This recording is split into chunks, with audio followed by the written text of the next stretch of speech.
I think that I died as a child. I must have died. But what part of me stopped? Why do I long to get back there so? I remember a little boy played at being dead, lying on a tombstone in some cemetery. He thought himself beautiful, and he was rushed towards death, rushed towards death. But even his death betrayed him. That dead boy comes back to me. He tells me I have never lived, have failed to live. But one should never trust children, especially dead ones. What surrounds love? What is the dark, thick air in which it takes place? It is an air of horror, thick, dark, veiling the true air that lurks behind, the thin air of abandonment, the air of pain. His hands were pain. The hand of pain moved when he failed to touch me. Love cries out for pain, for destruction. That kind of love could have only taken place during the war. But there hasn't been a war in a long time. He said there was a war. You believed him? It was hard not to. Wherever we went, there were corpses strewn in the gutter, lying on the steps of houses. Buildings came apart in the distance, unfurled, slowly it seemed. But explosions always seem slow in the distance. Staircases led up to cliffs where bedrooms dangled like torn-out eyes. Old photographs and bedclothes lay in the gutter. It rained a lot. The sheets were sodden where he made love. It rained onto the sheets. It rained into the wounded flanks of the houses. It rained onto the murals. But destruction was always in the distance. Before or after our passage, it never touched us really. I love the rain. But I tell you, there hasn't been a war in some time. He said there was. He. Who is this man you keep referring to? The killer? Why, you, of course.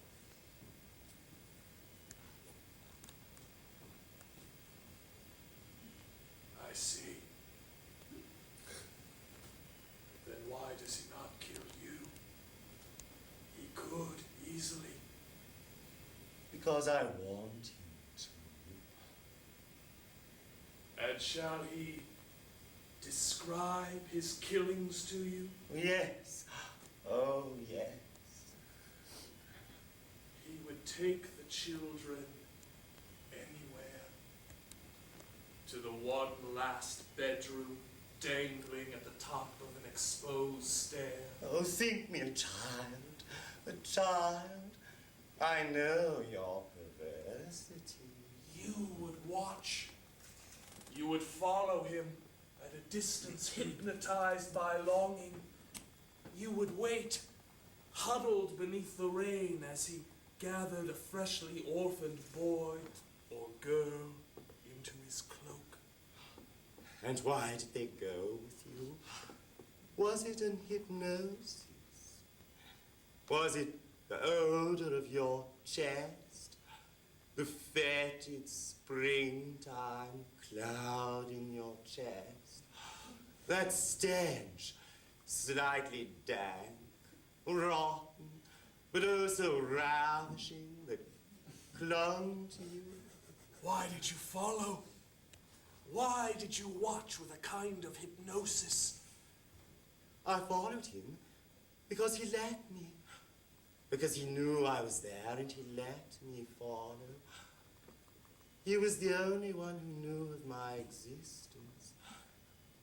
I followed him because I couldn't help myself. Jealous longing drove you to watch. I was hungry. It was hard to eat in those days. He used to say, don't think of food while looking out the window. The streets are wet. Think of flesh beneath arcades of spider webs.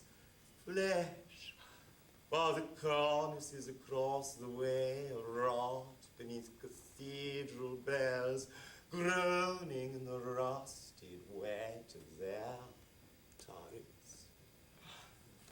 And I thought of flesh.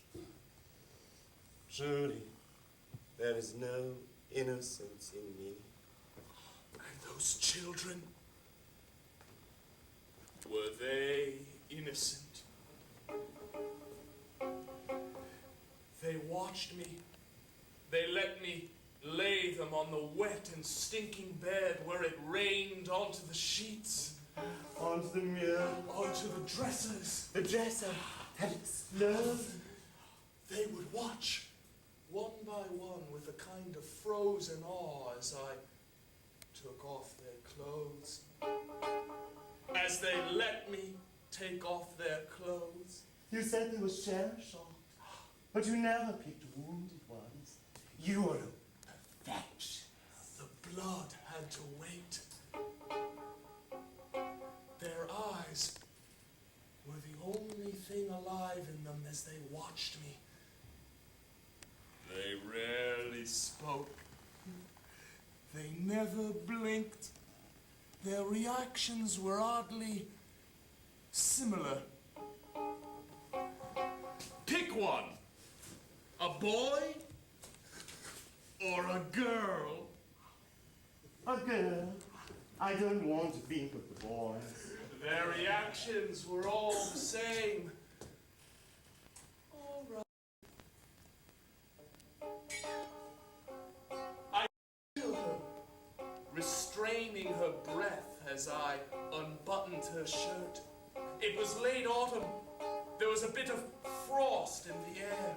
The frost lent a great distance to things so that my hands seemed a million miles away as I watched them peel back the shirt from her chest. I didn't need to, really. I could see her through the wet cloth.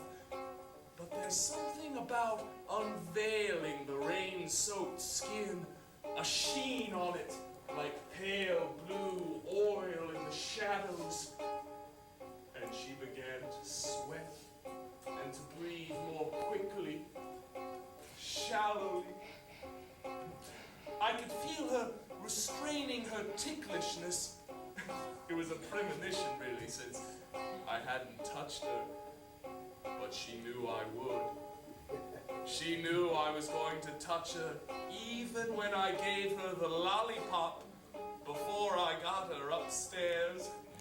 They all knew. Yes. And then I reached out and I laid my hand on her belly. She taut like a bow. I could feel the hard trembling of the muscle sheet, the muscle of her belly like a sheet, hard and jerky, and she began to giggle. She started to pull away, her legs drawing up, but she kept on giggling, her arms reaching for something on the headboard, something to hold on to. I wasn't trying to tickle her, really. I guess she was just ticklish.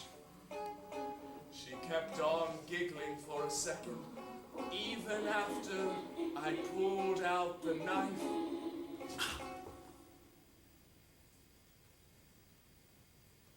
And then there was a great silence. don't think a breath came from her, but if it did, it couldn't stop the silence. She froze there, curled on the bed. I knew at that moment she couldn't feel anything. All the feeling was gone out of her. She wasn't ticklish anymore. And she didn't want me to move my hand from her belly.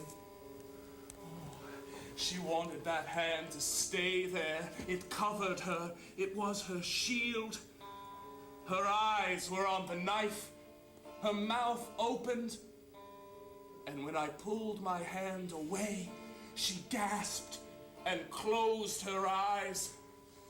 But she didn't make a sound when the knife struck her. I don't know. She melted. She lay there. She opened her eyes. She looked at me. But she never looked at her belly. She looked at me. When I entered her, when my hands entered her, it was as though she gave me her secret life. It was all in the eyes. She didn't make a sound, though I saw her mouth twist a little, the cave in her mouth starting to open. There was a humming in the air like pain, but it didn't come from her. It came from somewhere outside of her. She twisted on the bed like she was twisting on her own blood, but there was no blood under her. I kept myself locked on her eyes, and she gave me her secret life. I swear she did. And then the blood started coming. The blood. It doesn't take long before they start to vomit, and that smell, that's when they turn inwards, and then they're gone. You only have them for an instant. It's so short. To think that's what I took from her, her secret life. It goes in an instant. There's no way to hold it, to keep it back. Suddenly there's nothing left in there. To bring them back, you'd have to start with the bone, but it's too messy, hidden under all that dark slipperiness. It has to be clean picked.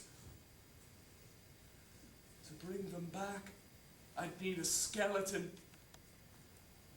All I'd need is a skeleton. The flesh would come with the pain. I know it would.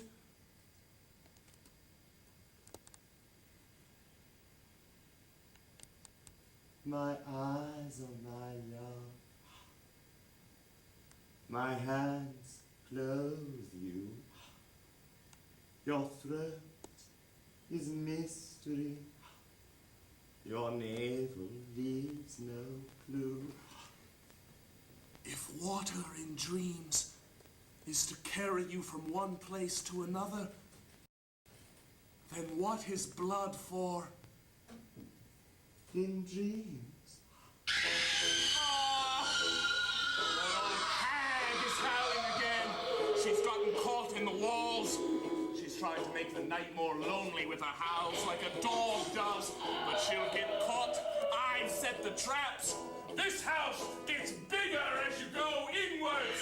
She'll get her hair caught on the stairs, or she can go hang herself in the dumbwaiter. Oh, God. It's my mother. She's gotten out of jail. She's coming for me. I can feel it. She's looking for me. I can feel it in my bones. Would she be out there, do you think? I dreamt last night that I was in a strange city where staircases led from rooftop to rooftop, all made of stone, and there were stone pools as well. I had to get somewhere, wildly, I don't know where. It was as though I were drunk and driven by a drunken impulse.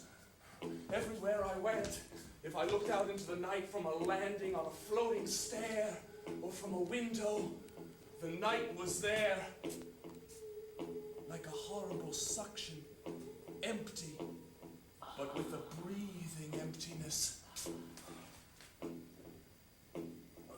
The lung of the moon. But there was a presence also, something that filled the night, alive, rushing for me. It filled me with dread. It was horrible, alive, but I couldn't see it. Could there be anything so horrible? I wish there were. It was exhilarating, really. I dreamt I went where men lie in their beds, hot with sleep, all trusting, curled up under the covers like children, but right, sweating their sweet virility. And all my lost loves were there, like in a barracks or a jailhouse. And I was a lonely spirit, cold. I longed to crawl under the covers, to hold those men. But I knew that if I did, they would awake screaming, horrified. Who are you? I am powerful. And was I there? In your dream? Yes. Who am I? You are a botanist.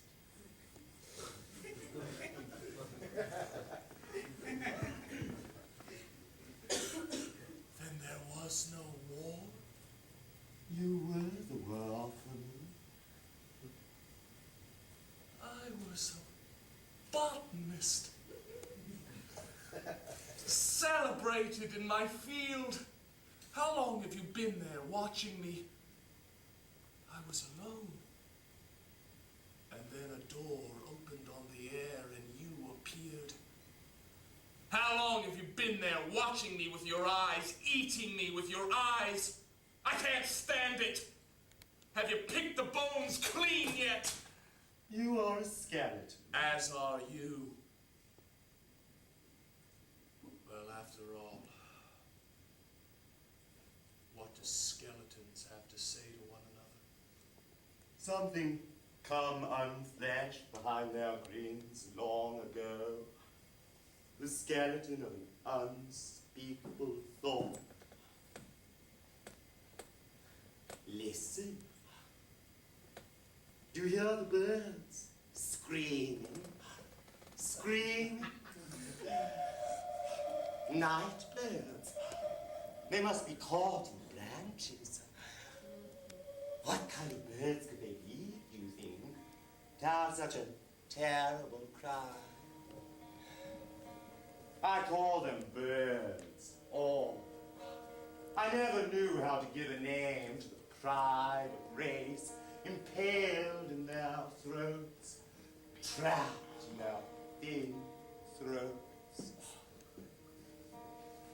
They scream, scream. But birds never knew why I I strangle the sweet little boy, the pearly you. The birds don't ask for motives, do you?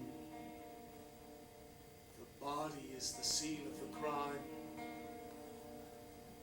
We both know that.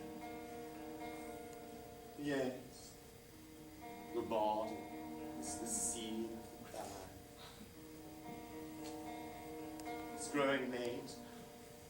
Soon you'll make me go think the horrible thoughts. But first, let me tell you a story. Yes. Tell me a story. Once, there was a little boy who watched you through the walls of a greenhouse. You were a botanist, and he was a ghost. When first he spied you through the wall of glass, he loved you instantly. It's hard to imagine the fatal second before love takes place, but one would like to go back to it, that fatal second, and suffer the hideous transformation over and over. That little boy, like a ghost, watching you through the glass, with every second of his watching, his frail being had, translated into the horrific zone of love. What a wounding it was. Can you see him watching you through the glass? It's hard to say how many nights we stood and watched you. His love froze him to the ground, and he couldn't move or go back to his mother. Finally, one night, he dared show himself to you, and you mistook him for a tree. It's not surprising, really. He was barely human. His longing had left no room in him for himself. If you look, you'll find his shoes buried in the spot where he stood and watched you. Apart from them, there's nothing left of him, unless something taken root in his shoes has sprouted to reach for you from the trapped and twisted gropings of a tree. Do you know how sweet a man is when he gives himself to love? How like a river god he unfolds, offering himself as a broad river spreads over the earth, almost like a woman in his solemn, passive offering. Oh, God.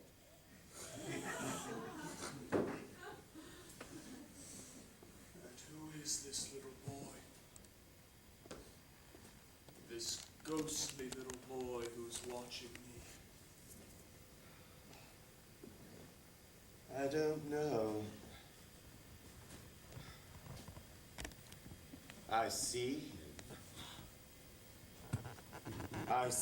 him running across the night, running across a shell of air.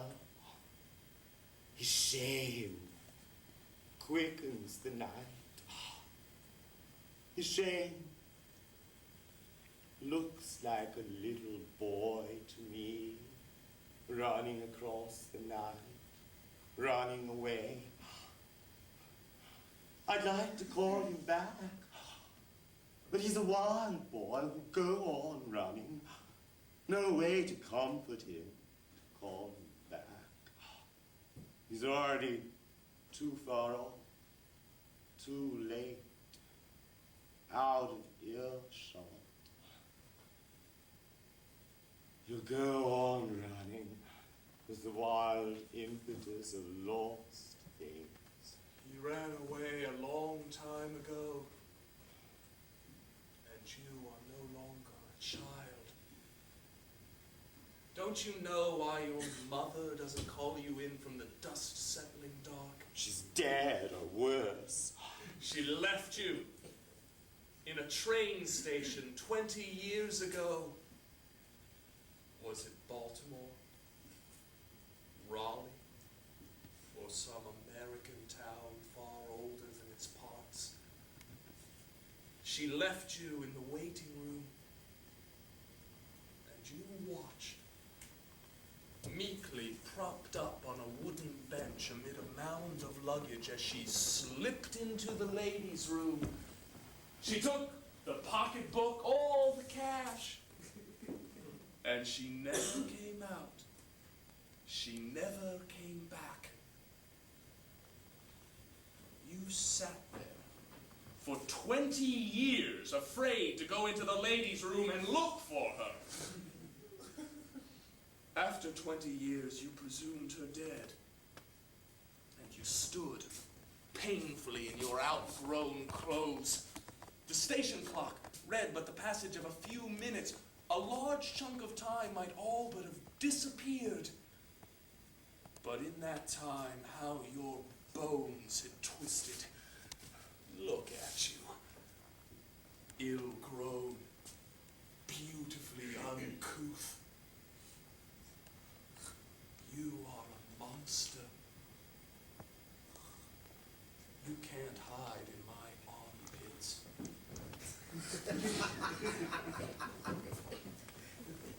A monster. I'll crawl into your back. Is it dark in there? I can hear you breathe. It's raining blood in there, isn't it? Yes. Don't send me away. I don't want to go think the horrible thoughts. You won't escape my monstrosity. Then tell me about the killings.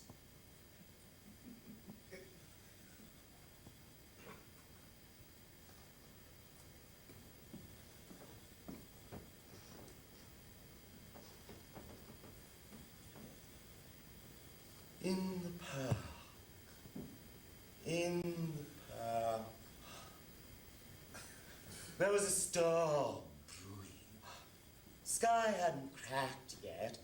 It was still up there, growing darker and darker, with all the light seeping around the edges. The light whirled on its own wing, and the children were laughing, shrieking like wild birds, like seagulls. Their shrieks drove me crazy. And you were there.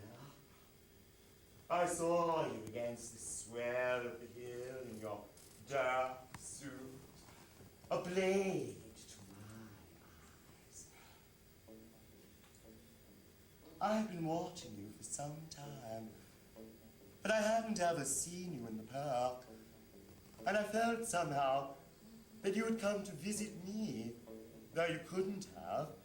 You didn't know that I existed. I lived among the trees then. No one had seen me. But you weren't watching me. You were watching a group of boys playing baseball. They were running, laughing in the distance. It was a wild game. But you had your eyes on one boy. I could see you up close, though you were far away. Could see the movements of your eyes, as though I were close up to you. You always had a telescopic quality. I knew who you were watching. He was beautiful. And something about the way he moved, I knew he'd sensed you watching him. And I said to myself, won't be going home to his mother. How you got him away from the crowd, I don't know. A certain drifting of his steps as friends disband. When one is alone, a secret voice is always calling, and a boy can go into the woods and not return. You took him to that room, and I could tell he wanted you. Why else would anyone lie down amid all that squalor? Who cares if the bed is wet and the roof has been torn open? It's the better to see you lie, towering over him, all girded in your dark suit. You move beautifully beneath cloth. It seems to want to rip apart just from the strain of holding you. And he got that slide, like he was going to be sly modesty. You peeled him easily. His hair was wet, plastered to the bed. It had already begun to rain. God, he was beautiful. He didn't want to die. I hesitate to say, with you, some expressions can sound so uncool.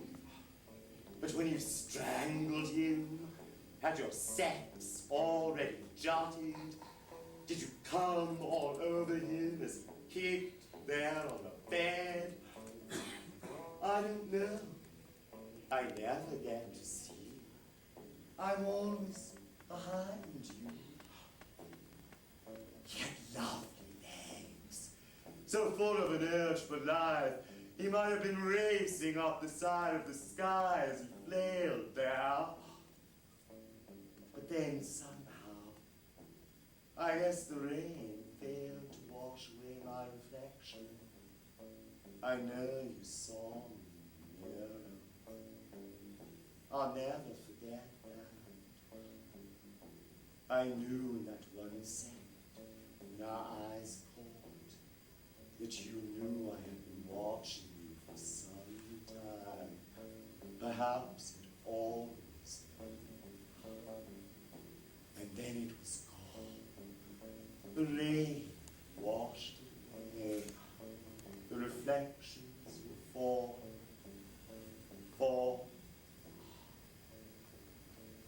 But in that 1 second, I knew in Nero that my body was nothing but a curtain, a deceptive veil covering a void.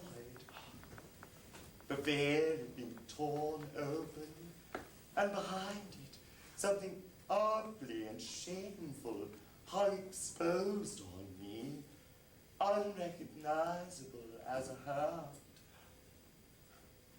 And if anything I could have felt in that moment, terror, shame, fear for my own life, I felt none of that. What I felt was a terrible confirmation of my aloneness.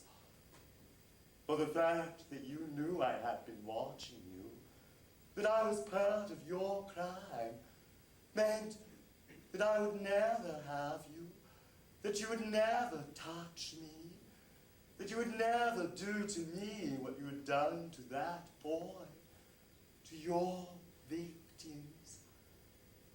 Terrible safety, a terrible complicity fell on me like doom.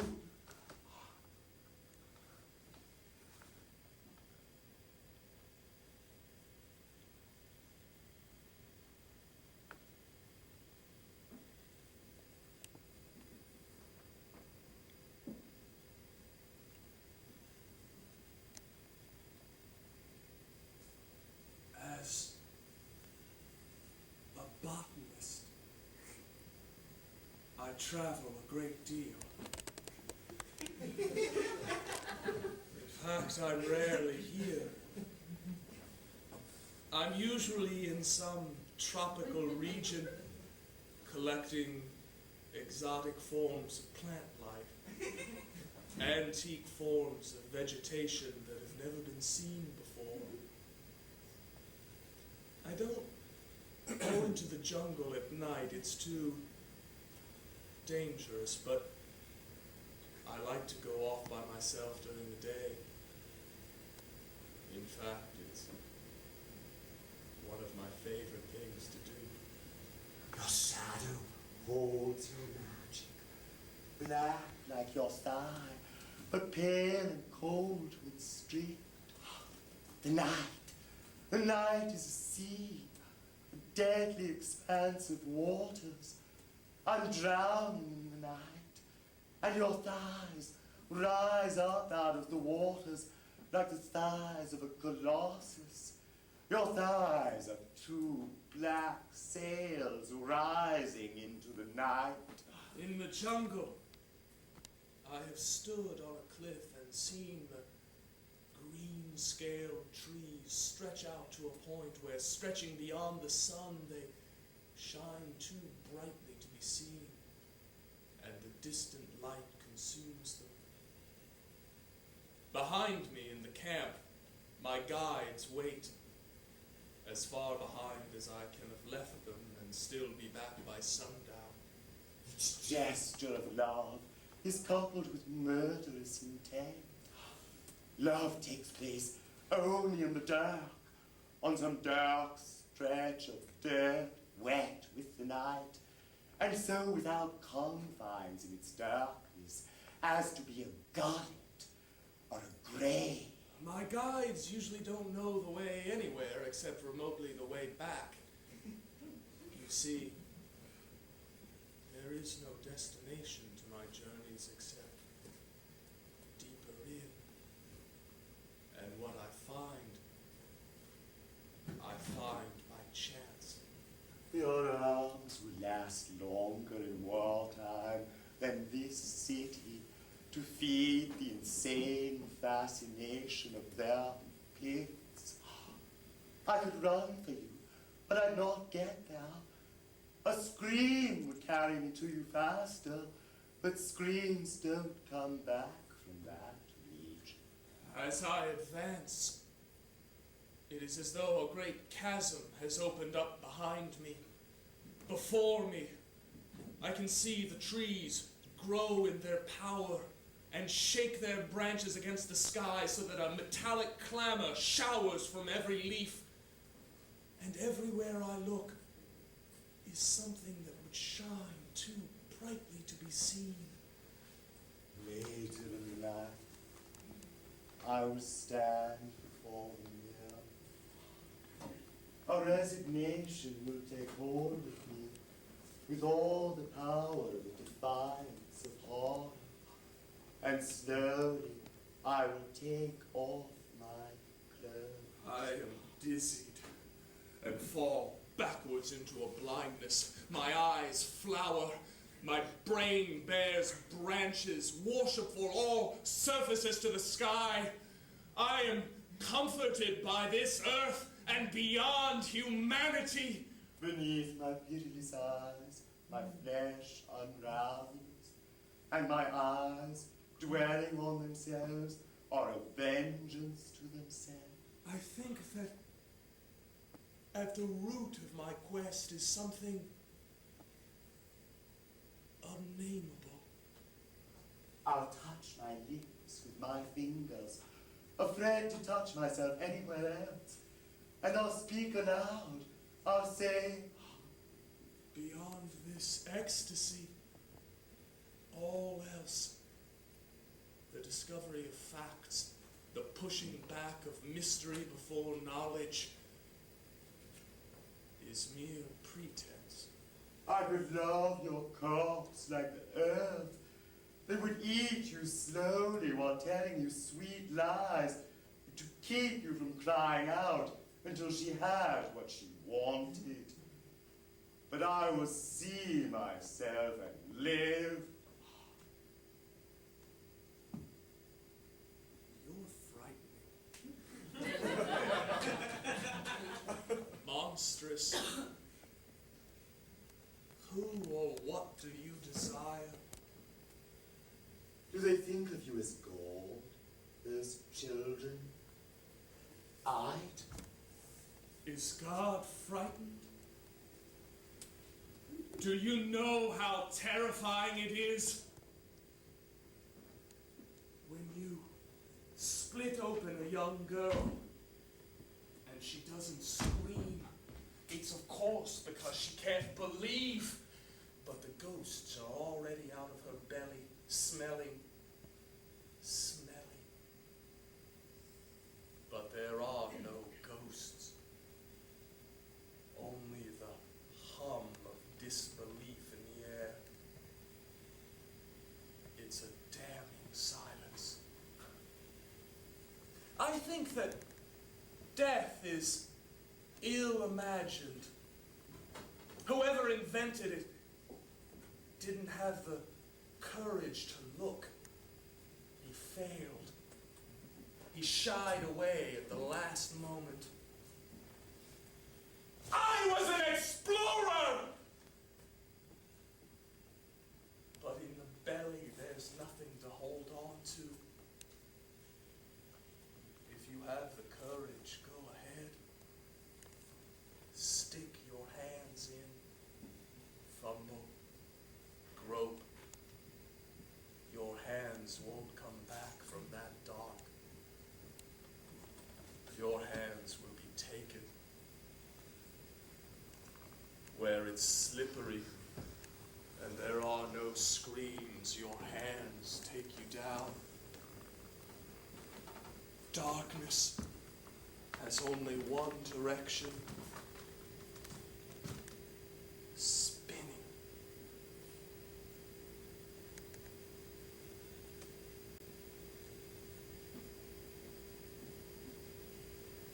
Dizzy fingers take you where there are no eyes or mouths, where there are no screams. You grope your way inside of her. You worm there. And all the while, as she lies dying, her eyes are trying to get away. Never catch them. You could tug up there, try to catch the root where her flesh is anchored to her being. But you'll never hold back her eyes. They've seen something beyond you. Maybe they'll fly out a window, get impaled on the tips of a tree, all frantic in their hatching, searching for wings. But they're not frantic, her eyes.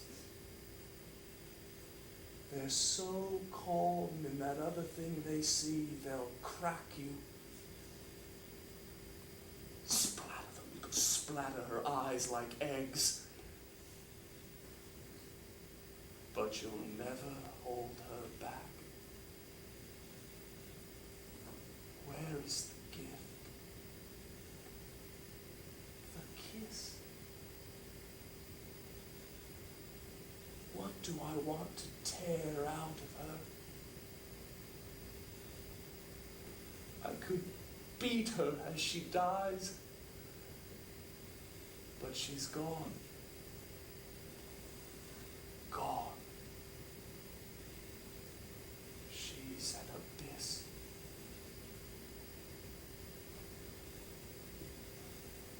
I'm only trying to force love into being. If I had love, what would I be like? More monstrous than I am? What are the crumbs of love? Where do they lie scattered? Can I eat them? Is there a pool that gathers the lost semen of your ravings? I drink there. I've seen your seed fly into lost crevices as you lie groaning, groaning over what crime. And I was hungry. I was lost in your house, lost in your dreams, no more than a piece of furniture, a piece of longing. There'll be trees sprouting where your sex let drop its slime, silver, succulent, and I'll be there, hungry and alone, like my mother. I come from a race of monsters. My mother taught me well. At night, she goes searching, importunate, for something she'd lost in the hairy cleft between a dead woman's thighs. She'd be frantic, sobbing.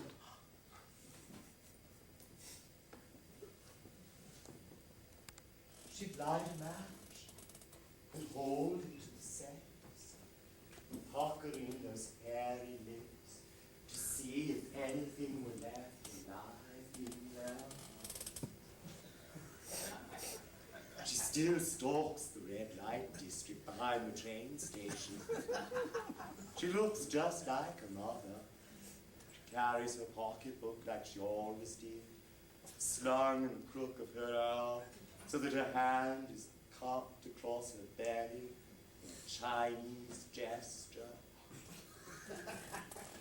But she's hungry for blood, hungry and alone. I hope she won't be ashamed of me, ashamed that you wouldn't touch me, 'cause I was made for love. I was made for love.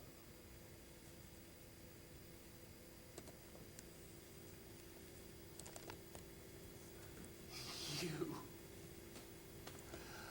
are a beautiful maiden. The curve of your cheek, your lips, your breasts, your belly, they cry out to the air for wounds and kisses. Hush. Our words are dreadful things. They don't want to exist. They'll never go away. They're gathering around us like birds flocking on a wire. Then dance, or they'll peck us to pieces. Dance, my beautiful one, my maiden. I should never have spoken, but my words are my lips touching you in the secret places. How can I hush myself? Don't hush. Your lips are a dry stone basin. There should be fountains there. They should be rippling with kisses. Dance, my beautiful one, my princess. Dance! The walls are bleeding. My dreams are leaking. My dreams have gone all dry. But the blood is out. The blood. Dance or you'll drown in it. You're mocking me. No. The walls are bleeding. Build us a boat. The boat is made of... Will it float? Only on land. Then we're saved. Saved! There's a sea of it. To think your silly yearning could save us. Kiss me, my beautiful one, my temptress. You're mad. You're frightening me. Don't cry. Don't cry. I've made you cry. Come here.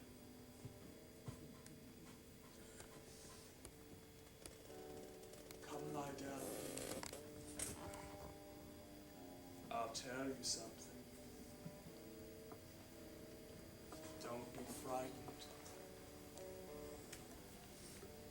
It isn't a story.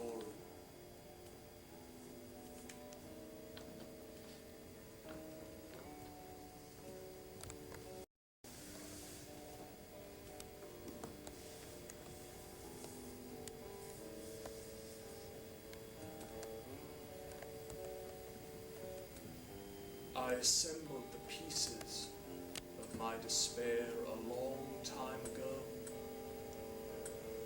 Each block beautiful, intricate as carved madness. I said to myself, I will build a house of this, with stones as dark as light collapsing into monsters, with wood hacked from the night.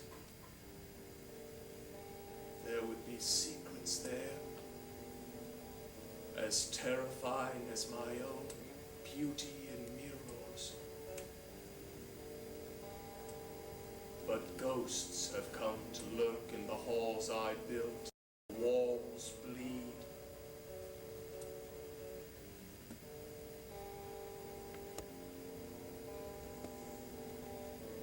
I am no scientist. There's no comfort for me except in hallucination.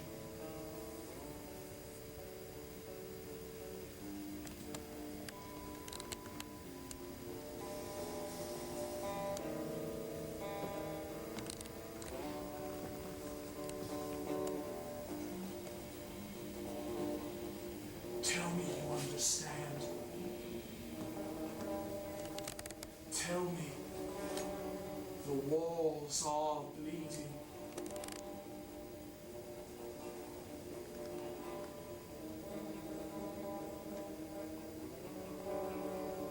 It's nobody's blood, my beautiful friend. It's nobody's blood.